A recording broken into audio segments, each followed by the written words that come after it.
Man, everybody blows pot.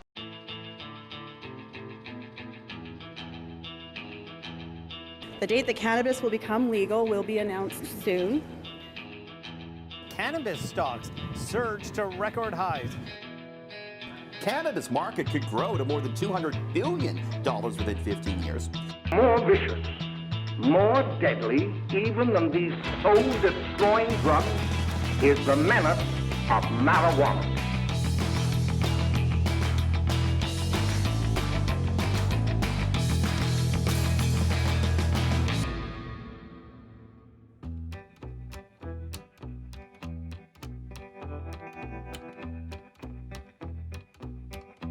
Weed, pot, ganja, the devil's lettuce, also known as cannabis. It's a plant with unique and mysterious properties. It's used for medicine, for spiritual ceremonies, it's used as a textile, and even as food. Safe to say, this is one versatile plant. Cannabis is made up of many chemical compounds called cannabinoids. Cannabinoids cause the mental and physical stimulations on the body and interact with receptors in the body's nervous system to produce a series of effects. Two of the most well-known cannabinoids are THC, tetrahydrocannabinol, and CBD, cannabidiol. THC causes the psychoactive effects, or the high, whereas the CBD is a non-psychoactive compound that has been known to ease anxiety, inflammation, and pain. There are over 100 different plant cannabinoids known to be present in the plant. Cannabis also contains what are called terpenes, the essential oils that give a distinct aroma, color, and flavor profile. These cannabinoids and terpenes work in synergistic harmony, creating something called the entourage effect. When you look at all the different chemical compounds and you start combining them together, you can come up with a product or a compound that can do so much more. So here at CannaHemp and in Infused Manufacturing, what we're doing is we're deconstructing the chemical compounds found in the plant, both the chemical compounds as cannabinoids and the terpenes, which are the flavonoids of the plant. And we're removing them, isolating them, and then putting them back together to create specific compounds that do specific things. Like we can make you fall asleep, we can reduce your anxiety. And that's really the future of the science of cannabis, is the creation and combination of different chemical compounds found in it and how it reacts with the human body.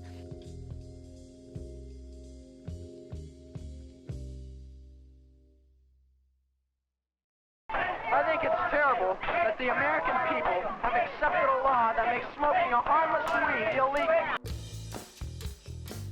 Up until now, the plant was public enemy number one. Consuming it carried a jail sentence and still does in some parts of the world. But that's changing. Cannabis wasn't always a public menace, a drug for stoners, hippies, or misfits. Evidence shows us that cannabis use dates back over 10,000 years across many cultures. Hemp rope in Taiwan was found in pottery artifacts around 8000 BC, and by 6000 BC, the Chinese were using cannabis oils and seeds as a food. The Hindu sacred texts in India mention this sacred grass between 2000 and 800 BC, and later through trade and travel, we see the use of hemp spread to Russia by 600 BC. England imported hemp around 100 AD, and by 850 AD, the Vikings used it for its ability to make strong rope and as a food source. By the 1600s, hemp rope and the medicinal nature of the plant had crossed the Atlantic Ocean to the American colonies. Even George Washington and Thomas Jefferson, two of the founding fathers of the United States of America, had their own cannabis crops. Medicinal cannabis was available in oils and tinctures in general stores and pharmacies around 1800. It was a booming industry at the time. At the turn of the 20th century, the laws surrounding cannabis in the United States and Canada took a drastic turn affecting usage and consumption of the plant. In 1923, Canada became one of the first countries to make cannabis illegal, which some believe was inspired by the work of activist Emily Murphy and her manifesto, The Black Candle. Her book describes immigrants bringing drugs into Canada and threatening the Canadian culture. Within 1 year, cannabis use was illegal in every province in the country. In the U.S., Harry Anslinger was a strong influence in creating the stigma around cannabis. He was hired as the director of the Federal Bureau of Narcotics in 1930, where he launched an aggressive campaign against the plant. He was quoted as saying, "Marijuana is an addictive drug which produces in its users insanity, criminality, and death. And marijuana is the most violence-causing drug in the history of mankind." When the Marijuana Tax Act of 1937 was enacted, cannabis was effectively prohibited at a federal level. Medical use was still permitted, but new fees and regulations significantly curtailed its use. In 1951, the Boggs Act and the Narcotics Control Act were passed. This paved the way to a significant increase in incarceration in U.S. prisons for cannabis-related offenses. In the late 60s and early 70s, the drug became associated with communism and the hippie movement. During this time, the U.S. President, Richard Nixon, declared a full-out war on drugs with the Controlled Substance Act, officially prohibiting the use of cannabis for any use at the federal level. America's public enemy number one in the United States is drug abuse. This drug war has spanned many presidential administrations. Today, it gives me great pleasure to sign legislation that reflects the total commitment of the American people and their government to fight the evil of drugs. Just say no.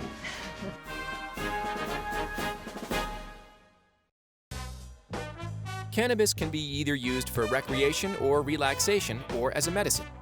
Studies have showed it can be used to calm epileptic seizures, help with PTSD, increase appetites in chemotherapy patients, and help people cope with chronic pain.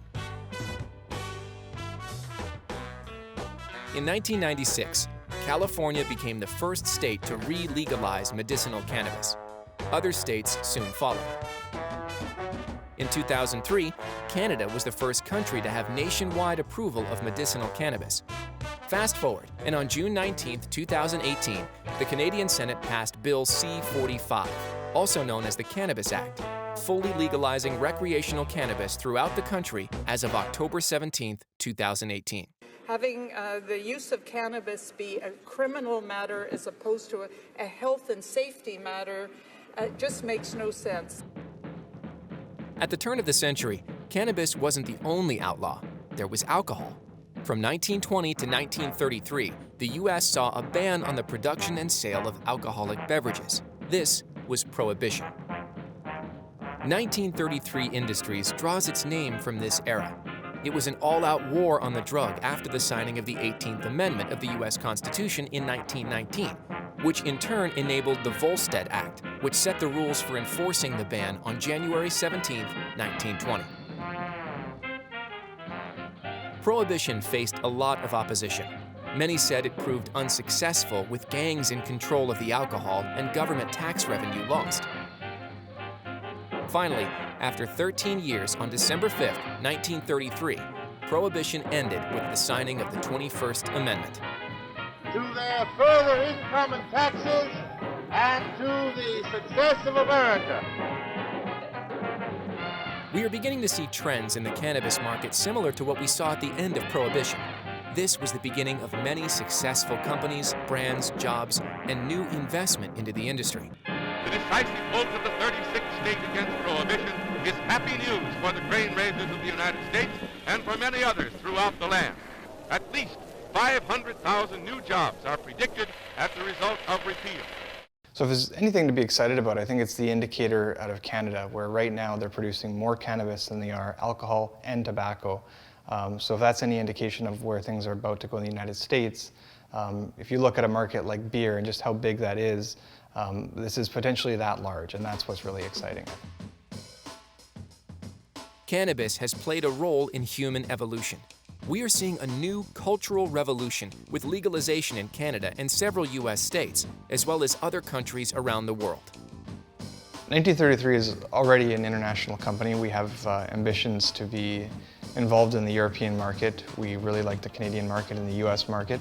And frankly, that's what's exciting, is that the sky is the limit. So we have two very strong brands, with many brands underneath it in the sector already. And we will be quite excited to introduce those brands into new markets all over the world. This is the dawn of a new era.